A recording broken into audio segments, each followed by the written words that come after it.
Are you a movie buff? Do you love dissecting and analyzing your favorite films? Look no further than the Projection Booth podcast. Join host Mike White and a bevy of guest experts as they explore the history, themes, and legacy of cult classics, obscure gems, and mainstream hits. Join us every week for a unique and engaging look at your favorite movies. So sit back, grab some popcorn, and tune in to the Projection Booth podcast, available on all major podcast platforms.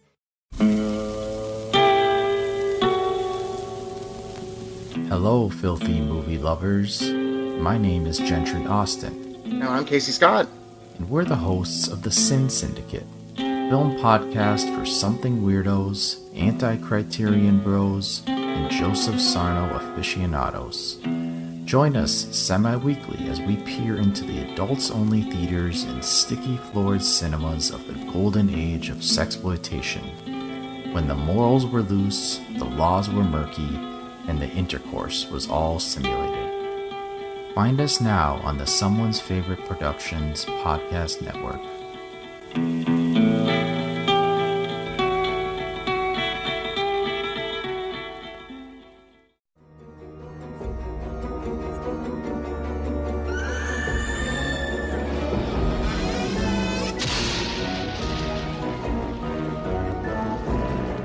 Hello, creeps. It's me, John Kassir, the voice of the Crypt Keeper, and you're listening to Chronicles from the Crypt.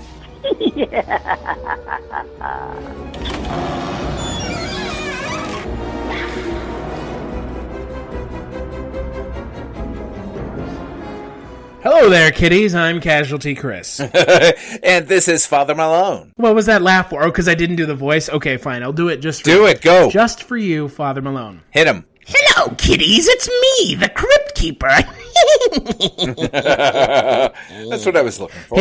His laugh's the best part, right? Yeah, man. We don't even need John Kassir. Yeah. You just do your thing. Well, hey, now. Whoa. We step on enough toes on this podcast as it is. Let's not throw caution to the wind. I don't know. We're doing okay. Yeah, but this is Chronicles from the Crypt, the twice-a-month look at the horror anthology series known as Tales from the Crypt, that aired on HBO from 1989 to 1996. Now, on each of our podcasts, we do 2 episodes of the television series, and along the way, we do some tangentially related Tales ephemera, including movies that are at least, as I said, tangentially related to Tales, and on occasion, just as we did the previous episode, we did a movie that was actually based on the brand of Tales from the Crypt. But here we go. It's season 6, everybody. It sure is. We're kicking off season 6 with a look at 2 episodes. The first and second episode of the season, Let the Punishment Fit the Crime, and Only Skin Deep. Overseas and underworld, it's the Crypt Keeper News Network. Good evening, creeps. In the news tonight, Wolfman bites dog. Vampires say life sucks. Mummy takes the rap after years in denial. And illiterate zombies insist they're better dead than red. This just in. And our top story tonight is a nasty little susty soundbite about an ambulance-chasing lawyer who's about to bleed the toughest case of her life. I call it, Let the Punishment Fit the Crime. So Let the Punishment Fit the Crime aired October 31st, 1994. Very Tales from the Crypt of them.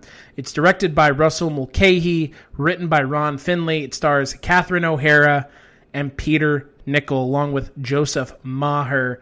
And it focuses on a ambulance-chasing lawyer who gets stuck in essentially a toned-down version of Nothing But Trouble's Town. Dude, because that's what this reminded me of, right? Like that, you can't deny that this didn't remind you of all that. I could think was this is Nothing But Trouble. When did Nothing But Trouble come out? I know you know. I want to say Nothing But Trouble came out. So this came out in 94. I want to say we're knocking right on the door. It was 3 years after. So this came out 3 years after Nothing But Trouble. Okay. In that case... So this is post Nothing But Trouble.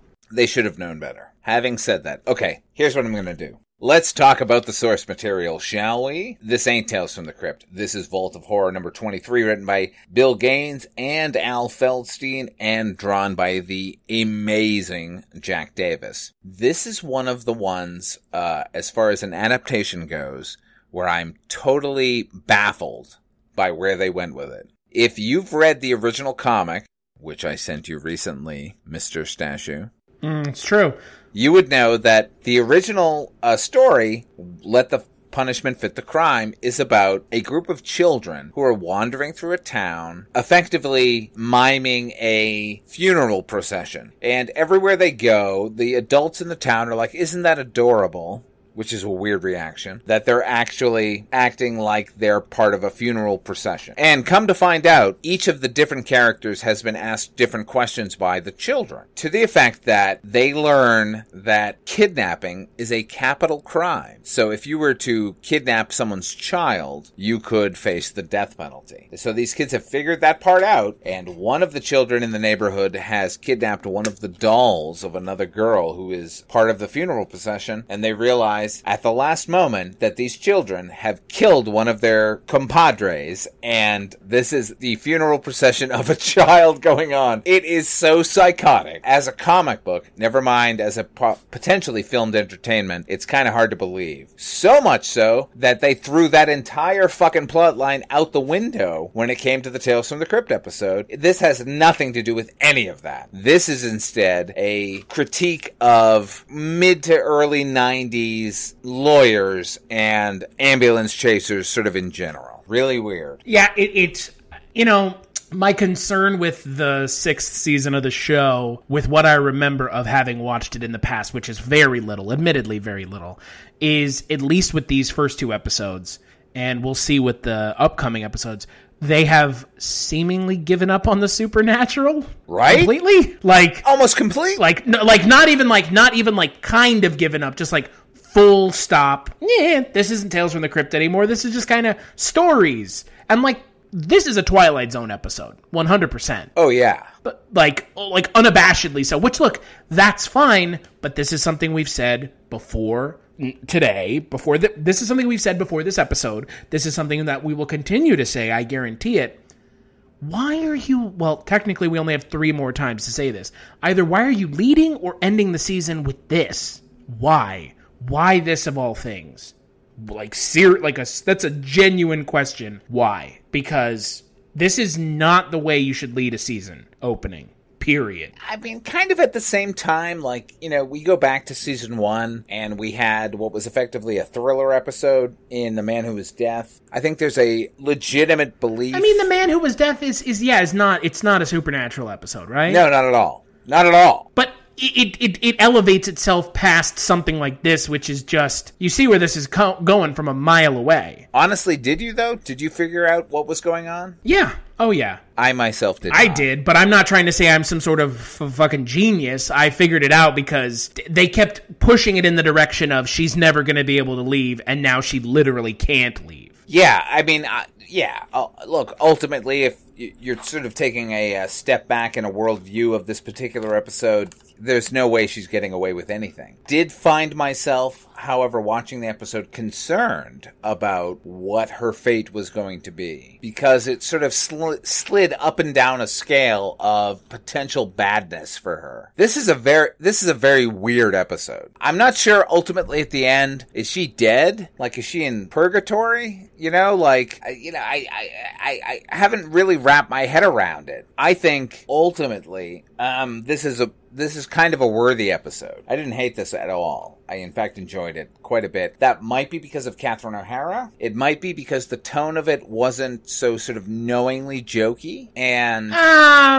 mean, Peter McNichol's character kind of is, but I mean, I love Peter McNichol. I mean, good Lord, you know, just one of those unsung character actors. If I ever got a chance to interview him, I would sing his praises from the mountaintop. I know people have feelings on the Bean movie, the Mr. Bean movie that came out in the 90s. He's amazing. He's the perfect straight man to Rowan Atkinson. I know people also have opinions on Ghostbusters 2. He is absolutely the best part of that movie. Best part of that movie. Everything you're doing is wrong. We are coming of Vigo. I love him. Janusz Poha is amazing. It's a great character. He's a fantastic character actor. I haven't seen him in enough things. He's also amazing in Addams Family Values. But he's the best part of this episode. And I love that he's in this episode because, again, he's such a fun character actor who always just goes for it, to say the least. But I think the episode actually sort of comes up to his level because it becomes more and more absurd to the point where we're dealing with a judge in a tiny chamber that is actually voluminous, where he has to climb up in order to address the judge. It just becomes more and more absurd as it goes on, which I really responded to. And I gotta say, honestly, because I had not seen this episode before I watched it for this particular podcast, that level of absurdity not only was welcome, but I actually was worried about the fate of Catherine O'Hara. Yeah, see, I wasn't worried about her fate because she's just a terrible character. Not terribly written. I'm just saying, she is a terrible person and she gets what she deserves. Right, that doesn't mean she was a terrible character. No, I'm just saying, her character, she is a scuzzy character. Yeah, she's a despicable human being, which I think was hit a little too hard on the nose when she finally kind of gets her initial comeuppance where she has to be pilloried, which if those of you don't know out there in Radioland, pillory is when you get locked in the stocks, your hands and feet are immobilized and you're stuck there, and all of the ghosts of the people that effectively were disenfranchised by her frivolous lawsuits come to attack her. That to me was super clumsy. It was a downer part of the episode because don't make subtext text. Just do your thing. We'll infer what we want out of it. They kind of didn't trust us to experience what that character's problem was. Other than that, I'm kind of on her side from beginning to end because they made the very smart choice in casting one of the most appealing actresses ever as this sort of scuzzy attorney. I don't know. I enjoyed it overall, I gotta say. Yeah, outside of the fact that to me it just doesn't feel like a Tales from the Crypt episode, because it's not, I liked it. The issue is, it's not a Tales from the Crypt episode. It's just not. It's just not. No, it's not. I like it. I think it's a good episode, but it's just... Three's a Crowd was not a Tales from the Crypt episode, and you and I will go to the mat about that one. Sure, that's fair. I think the issue is, don't lead with this episode. Oh yeah, certainly not. This should have come up mid-season. Yeah, and I think that's maybe the bigger issue, is don't lead with this episode. Because that is where I have a real issue, is you're leading. You should never lead with this episode. If it isn't, I don't know, what... I don't know. It's hard to explain because, again, I like it. It's just, you get it. It's just not... It's not Tales from the Crypt. There's no sort of twist that kind of, clues us in or hooks us in as far as the irony portion of Tales from the Crypt goes. Right. There's no supernatural element other than the fact that this person might already be dead and this is their eternal fate, which I kind of get, but it's not that explicit. And that seems to be where it's going. Yeah, I kind of get the idea that this person is already dead and now they're in... purgatory. Yeah, not necessarily heaven, but the afterlife. Sure. Yeah, I would agree with that. The way they set it up is... that the Peter McNichol character, as soon as he realizes he's going to be absolved of having to be the public defender anymore and he's passed it off to somebody, his reaction is, well, I'm going to sit in this electric chair and die. That's a more reasonable end for him. Or he goes to heaven or hell is the way I looked at it. Yeah, man, but at the same time, it's they didn't make it explicit that he needed to find a replacement in order for that to happen. If that were the case, then I'd be down. But he just sort of says, okay, I won you a settlement here. You're going to be the public defender now, so now I'm going to go. And I'm just going to kill myself. And I don't know, it's kind of muddle-headed. If you kill yourself in purgatory, do you get to go to heaven or hell or whichever?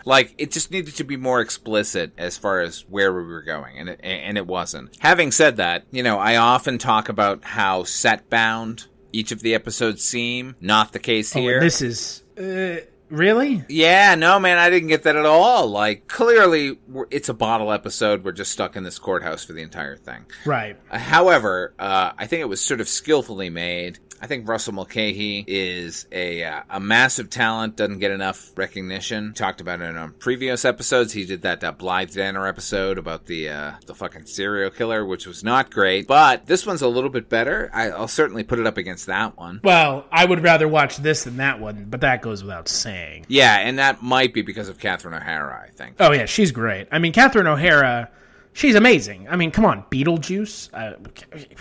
SCTV, fucking... Mighty Wind. Schitt's Creek. Dude, anything she sort of puts... Yeah, there you go. Anything she puts her name to, she's going to be incredible. Catherine O'Hara is one of the most underrated, while at the same time rated by those in the know, actresses of all time. She's also incredibly beautiful. Let me just throw that out there.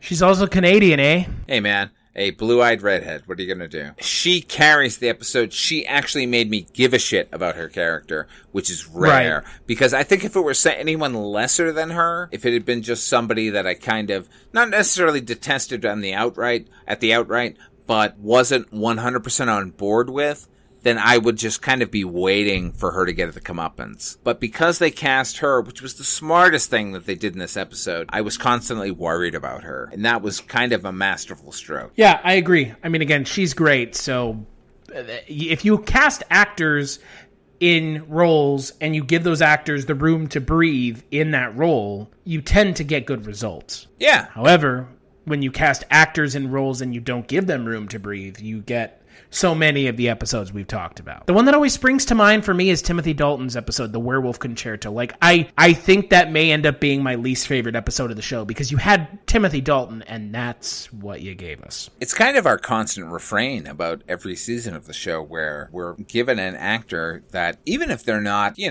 like movie star caliber, which is a kind of an amorphous thing, but just somebody that you know is solid and is going to deliver good work, and then you don't give them anything to do. That's a huge motherfucking problem. In this case, I don't know that is the problem. I think Catherine O'Hara is giving us a shade of herself that we've never seen before, so that was very welcome. And as I said, as despicable as a character as she is, I was constantly hoping that she was going to get off. So maybe an unintended twist for this particular episode just based on casting alone. Yeah, no, I think it's, again, my issues are the ones we've already talked about. It's not a Tales from the Crypt episode, and definitely don't lead with this.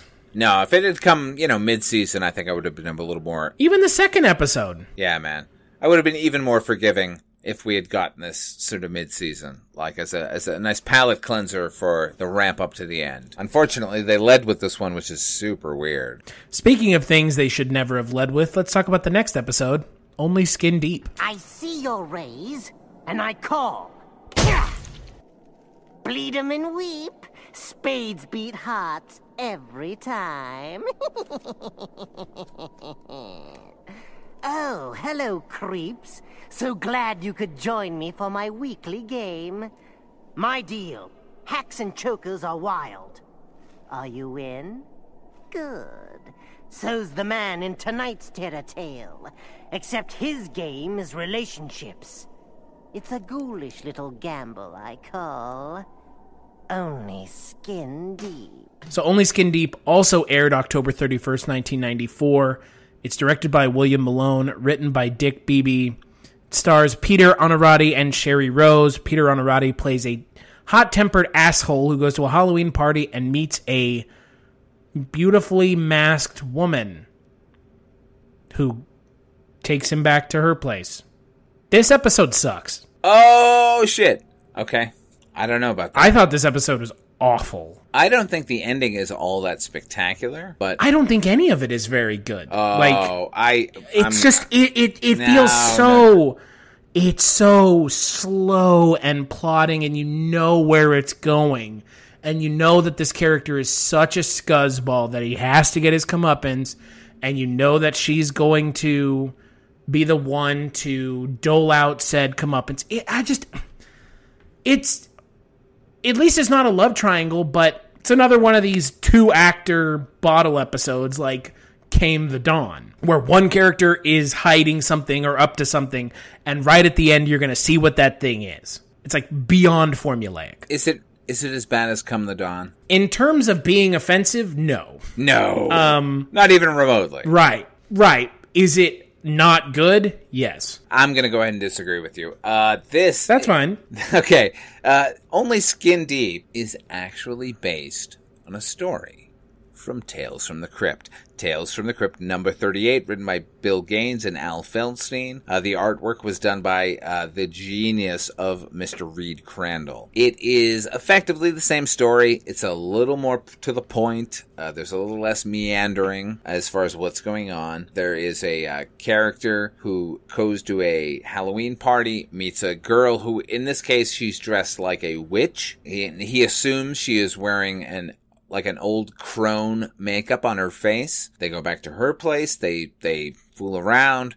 And then come the next morning, he looks at her and thinks, why is she still wearing the mask? And he grabs hold of her face and pulls and pulls and pulls until he's basically ripped her face from her skull. And there's this great last frame of her that is just effectively a skull, and she's screaming, I wasn't wearing a mask. This is a story that I read as a kid. I do not remember, nor do I think I actually experienced the adaptation that we got here on Tales from the Crypt, the television series. That story always stuck with me. I was very excited when I figured out that that's what we were going to be watching. And I gotta say, for about 3/4 of it, I think it's on par with what I was expecting. It kind of goes in a bullshit direction at the very end. Oh, the ending is complete bullshit. It is so predictably stupid, it feels like it's insulting the intelligence of the audience. Yeah, but I mean, what we're talking about is honestly, the last couple of minutes of the episode. Because right up until the point, and I was a little bit miffed about this, honestly, where he goes and finds that she's been collecting these masks, which are the faces of other human beings, which I was totally on board with. Which is also never explained. No, it does. Yeah. Not that they have to. See, here's the problem. Not that they have to, but I wanted to know, what is the deal with the character's face? Why is anything happening? Why does she look like that? Honestly, Chris, I don't have a problem with that if maybe the lead character had been a little more charismatic. What we got is a dickhead who is thrown into this situation and meets a girl who's going to redeem him, even though he doesn't deserve it. And he goes back to her place. The sex in the episode is not that hot, honestly. Wait. You were under the impression that she was going to redeem him? I was under the impression that she had brought him to her apartment for the sole purpose of killing him. Well, that's what ultimately ends up happening. But I thought that because they had chosen to deviate and give this other backstory, that, screenwriting 101, you want a character to start in one place and end in another. And we don't get that. We have a character who starts out as a dickhead and ends up as a dickhead, except at a certain point, he's a little more curious in his dickheadedness. This is a careful what you wish for. I don't know. Don't open the door, the sort of the Bluebeard myth, you're allowed to go everywhere except through that door, and then you go through the door, and then you end up killed. Oh, it's totally Bluebeard, 100%. It's very much inspired by that. Yeah, and I don't have a problem with that. I think that's an exciting concept to explore. I just think that, had we made this character a little more acceptable as a human being, then it would have been more impactful at the end when she finally goes to town on him. And I guess that's why I said that I was hoping that character would be redeemed, because if you're going to set up a character who's a fucking dick in frame 1 of your episode, I'm hoping by a certain point he's going to have a change of heart and become a decent human being, and then it's too late. That to me is scarier and more ironic and more Tales from the Crypt than anything that they actually gave us. And that's why I don't like the episode, is because there's no nuance to it. There's nothing to it. It feels totally on rails from the get-go. It's a good mask, though, right? On her? Yeah, but that's it. I mean, you know what it definitely feels like? It definitely feels like a set. Oh, yeah, no question. Yeah. I mean, I'm not gonna argue with that. Big time.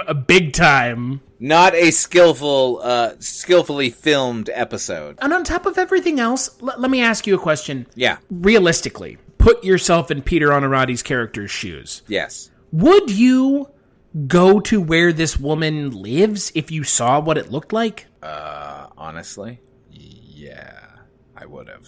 Oh. It's because of Sherry Rose's rockin' butt.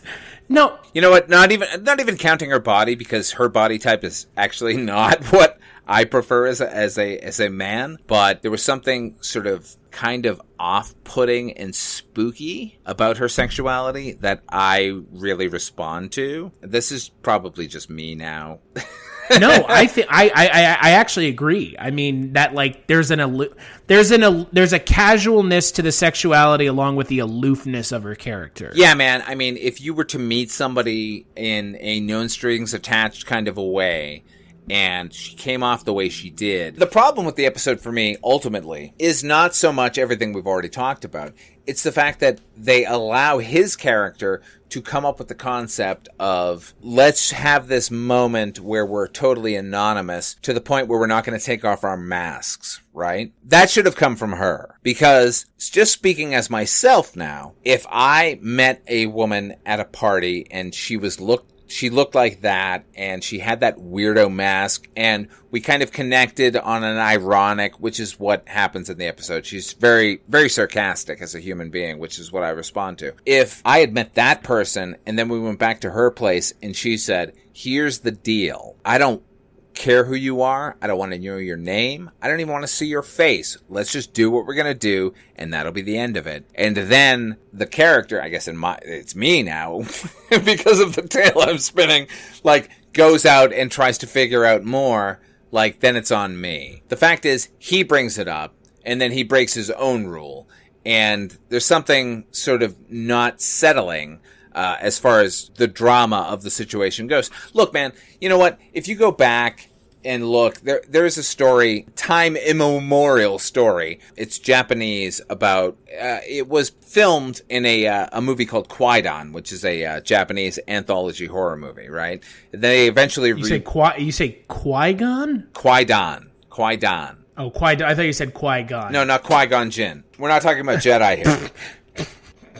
You beat me to it, you son of a bitch. There's a Japanese myth about the Yuki Onna. Yuki Onna literally means snow woman, where a guy goes out into the wilderness and he's trying to get firewood to heat his home and save his family. He ends up running into this woman, this gorgeous woman who is ethereal, who takes him in, ends up having sex with him. And she says to him, I'm going to let you live. And I'm going to give you everything you need, but you should never tell anyone that this happened. And he agrees to that. And then eventually, like a year or two later, he actually just can't help himself, and he tells the story to someone, and she shows up and murders everybody. That got remade in the Tales from the Dark Side movie, right around, I'm going to say, 89, 90. In that case, it was called Lover's Vow with James Remar and Radon Chong, where there's an artist who meets this woman in the dead of night when one of his friends has gotten killed, and they have a spectacular night together, and she makes him make the same vow. So in this case, that vow comes not from her, but from him, and it feels really disingenuous. No, and that's what we should have gotten. Don't open that door.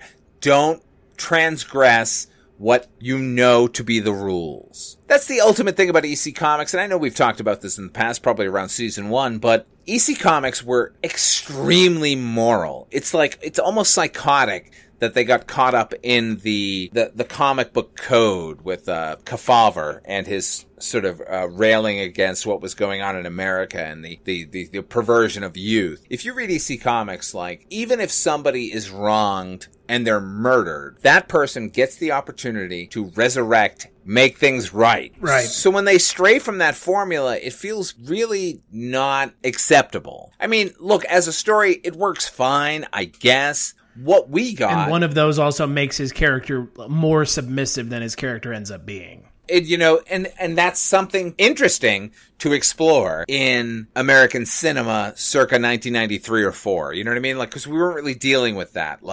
There's no... Right. There's very little precedent for a sort of ultra alpha male character who has to subsume himself for a woman. And we kind of get it, but we don't. It doesn't really go all the way or the other. This is a miss in my mind, only because it would not commit one way or the other. Yeah, well, and the other question that I have for the episode and the episode's logic is if he doesn't go in the room, does he get murdered? Yeah, because she had already poisoned him, right? Right. She already gave him the drink. So he was gonna end up as her trophy anyway. The fact that he goes and finds it, like, well, yeah, what you're saying, yeah, there's no consequence to it at all. It's not as if, it's just that he went home with her, which to me is just kind of a cautionary tale. Be careful out there. Don't fall in love or fall in lust with the wrong woman because you're going to end up as a fucking skin suit somewhere. That to me is fucking bullshit. I don't believe in that at all. I'm sure it happens. Well, I was going to say, and also, I really think that if they had wanted to go full Tales from the Crypt, because again, this feels light, like Tales from the Crypt light again. I know it's based off an actual Tales from the Crypt story. They should have had her wear his face at the end. Oh my God, why didn't they? Or something. Like, why is she collecting faces? Like, again, you don't have to explain everything to me. I'm not one of those people. I'm not one of those film watchers or TV watchers who has to have everything explained to me. I appreciate a film that's left up to interpretation. I appreciate a film that doesn't force feed me everything. One of my favorite films is Videodrome, which pretty much does that the entire film. It doesn't force feed you anything. But you can't have nothing. You have to give little snippets of something. You can't just have a vacuum of that, and that's what this episode is. It is devoid of that to a maddening point. It's funny, at the end of season 5, we talked about an episode called Come the Dawn, where they just kind of blamed the lead character's psychosis on the fact that he was a cross-dresser and couldn't reconcile himself with that, which 20, 30 years later seems even more egregious than it probably was at the time. But I gotta say, at least that was an ethos, because I was thinking the same thing. Why is she collecting these faces? It seems so infrequent. Like, you know, we're dealt with a character who effectively has deleted herself from humanity, right? I mean, we've got a character, the lead character, the Peter Honorati character, like, goes through her purse and then goes through all the drawers in her house. He's trying to figure out who she is. And she has managed to scrub herself from society. What is she doing in the meantime? What is she hiding? Well, no, I mean, like, clearly she just likes to lure men in and then cut their faces off. I get that. That I would have accepted. But once I start thinking about it, I'm thinking, like, what is she doing for 9 months of the year? There's only, like, 4 faces already in that cabinet. She's clearly she had the face her entire life. That's her face. You know what I mean? Like, we're given nothing at all. Like, if even a line of dialogue where she says, you know, I started this a couple of years ago, and you're my 5th or 6th or whatever, like, would have gone a long way. Instead, we're just kind of given this amorphous, isn't this weird, isn't this frightening, couldn't this happen to you kind of moment in the episode. And it just feels, if you want this character to be doing what she's doing, give me something as to why she's doing it. And if you're not going to do that, at least let me know that she's constantly doing it and she's gotten away with it somehow. I don't know. It's really clumsy. Yeah, I think that's a nice way of putting it. I mean, again, it's an episode where I expected more and I understand and appreciate what they were going for, but you can't give us this little. You just can't. No, man, and I was really on board for a lot of the episode. And, you know, usually when you have a character who's a dickhead from the get-go, I kind of tune out. But in this case, I was like, let's see where this goes. Let's see where this character gets to. And I liked the idea that he was so enchanted by her that something else was going on. I will also say the other thing I enjoyed about the episode, she finally kind of reveals that she's just there for his face. They're kind of rolling around and struggling on the floor, fighting over the bone saw. There's no other word for it. And it felt like he cut off a bunch of her fingers. That made me cringe so hard while I was watching it. And then as it turns out, he didn't. He just kind of cut her hand a little bit. It seemed like he cut off at least 2 or 3 of her fingers, right? Yeah. Yeah, no, it did. And I was just like, oh my God, like, even no matter what the end is here, like, there's some fucking consequence and we just got it. And then they were like, no, we're pulling that back. She didn't lose any fingers. She just got a cut on the top of her hand. Like, fuck you. Go for this or don't, man. You want to go sexual, go sexual. Like, make it the most hardcore. If you want to go for relationship-wise, go for that.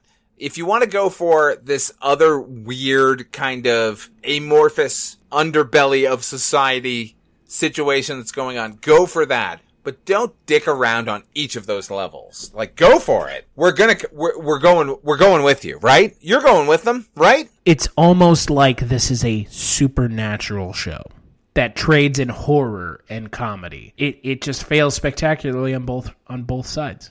You know, that's the ultimate thing about these, like, the sort of psychosexual episodes. I'm always waiting for it to get actually psychosexual. I want the episode to turn me on and then repulse me, because that's what they were going for, right? I mean, they couldn't commit to that. This could have been a great episode. To me, this is more of a failure than a lot of the ones that I feel like are insulting from the get-go, because this had the potential. While we're talking about it, Peter Onorati is great. Sherry Rose is great. All the actors are good. It's not like it ever failed dialogue-wise or any of the other situations. It just could not commit.